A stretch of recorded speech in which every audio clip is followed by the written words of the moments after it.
using essential oils safely. Before we can even get started talking about any of our specific essential oils, we need to go through a few safety tips first. So, question, I'm new to essential oils. How are they used? Answer, each bottle of Young Living essential oil is labeled with directions for how that oil can be used, and these directions vary based on location. Please consult with the product label for appropriate use directions. Now, I will say, yes, the information is on the label. Those bottles are small, making the label small, making the print very small. So it can be hard to fully read everything on that label. A magnifying glass is a great idea, but maybe just some general knowledge of which application method should they be used. Actually, the label is going to tell us that just by the color of the label. So if we have a white label, that is going to be one of our Vitality line oils. And that simply means with the white label that the recommended usage is ingestion or dietary use. The other full color labels, the suggested use is going to be topical and or aromatic. So you can quickly tell just by looking at the color of the label, is it dietary, white, or is it topical aromatic, full color labels? Question, I see the term carrier oil used in several places. What is a carrier oil? What does it do? And why should I use it? So a carrier oil is a vegetable oil, and it's actually a very fatty oil, so it's going to seem oily, more oily. When, our essential oils don't feel very oily. They feel more, thinner and liquidy. A vegetable oil such as coconut or grapeseed oil, you can also use jojoba oil, sweet almond oil, avocado oil. Those fatty oils can be used to dilute essential oils. Now, Young Living does have V6 vegetable oil complex, and it is an excellent carrier oil for all applications.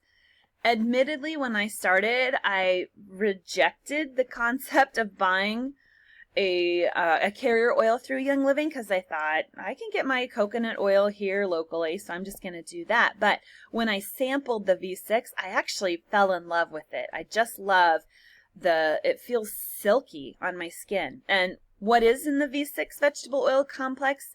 It's a complex of several of those carrier oils that I mentioned earlier. Carrier oils ensure that essential oils applied topically are comfortable and prevents waste due to excessive application. Vegetable shortening, butter, margarine, or petroleum derivatives such as petroleum jelly should not be used as a carrier oil. So what is a hot oil? Hot oils are oils that when applied to the skin can cause a hot or burning sensation.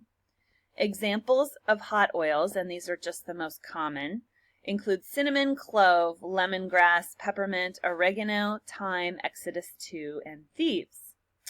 Young Living recommends using a patch test procedure prior to first use. So what's the patch test procedure? You would apply 1 to 2 drops of the essential oil to the forearm.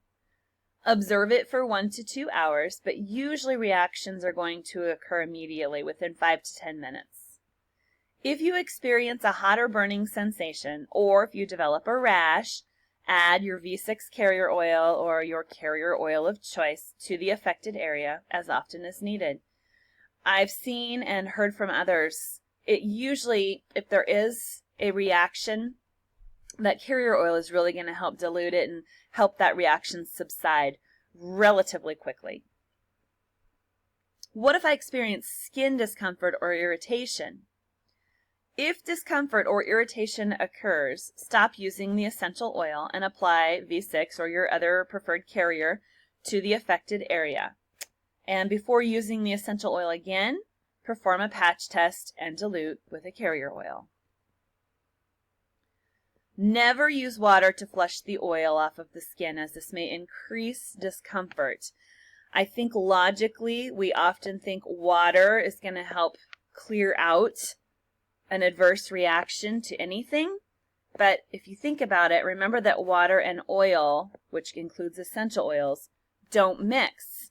And so by adding water to your skin when you've already applied essential oil to your skin, they're going to push against each other, which is going to make that essential oil drive deeper into your skin. So that's going to increase the reaction, not help subside it. So if the essential oil gets into your eye, flush it with V6 carrier oil to alleviate, or your preferred carrier oil. You can even touch the eye directly with the carrier oil, not the essential oil, excuse me, and that'll really help. You might have blurry vision for a little while until that all kind of clears itself out, but carrier oils really do help with adverse reactions. If the discomfort does not subside within 5 minutes, seek medical attention, but that would be rare. If a rash occurs, this may be a sign of detox. Drink adequate water to encourage the release and removal of body toxins. Got to flush those out. Toxins present in petrochemical-based soaps and skincare products, detergents, and perfumes may trigger some of the detoxification reactions. So consider discontinuation of these agents if a reaction occurs. Can essential oils be applied to sensitive areas? You will want to avoid contact with sensitive areas, such as eyes, ears, genitals, and mucous membranes. If you choose to use the oil in any sensitive area, dilute 1 drop of the essential oil to 5 to 10 drops of V6 carrier oil. How often can essential oils be applied and how much do I use? Proper usage is indicated on each essential oil label, so please follow instructions. You can also find the information for each oil in the virtual office. When you look up the product, there's always going to be a usage tab as well, so you can look it up right online. Essential oils are potent. Start low and go slow. In most cases, 1 to 2 drops are adequate. Using more may actually waste product and it might be too strong. So start low and go slow. Excessive use of essential oils may increase the risk for adverse reactions, as I just said. Special populations. Can essential oils be used during pregnancy or while nursing? It is strongly recommended that prior to use of essential oils, you seek the advice and recommendation of a competent, trained healthcare advisor who is experienced in essential oil usage. Often we find medical professionals that don't have any knowledge of essential oil usage, so that disclaimer there is important. It is generally recommended to avoid overuse and excessive use of clary sage, sage, Idaho tansy, hyssop, fennel, and wintergreen, as well as the blends and supplements that contain these oils. Many essential oils are appropriate for use with children. Sorry, the question, can essential oils be used on children? Many are appropriate, and they should be diluted prior to use. The younger the child, the more dilution needed. So the younger the child, the more carrier oil you're going to add to dilute your essential oil. Some Young Living products are pre-diluted with carrier oil as indicated on product label and are intended for direct application on children. We have our Kids Sense line of essential oils which are already pre-diluted. How does exposure to sun affect essential oil use? Some essential oils, especially citrus, contain natural molecules that react with sunlight and cause a sensitivity reaction. It might actually present itself as a sunburn. So it's like it's amped up the sun's reaction to your skin. All Young Living essential oils and oil blends that contain these compounds are labeled with a warning to avoid sun and or UV light for 12 to 48 hours after applying.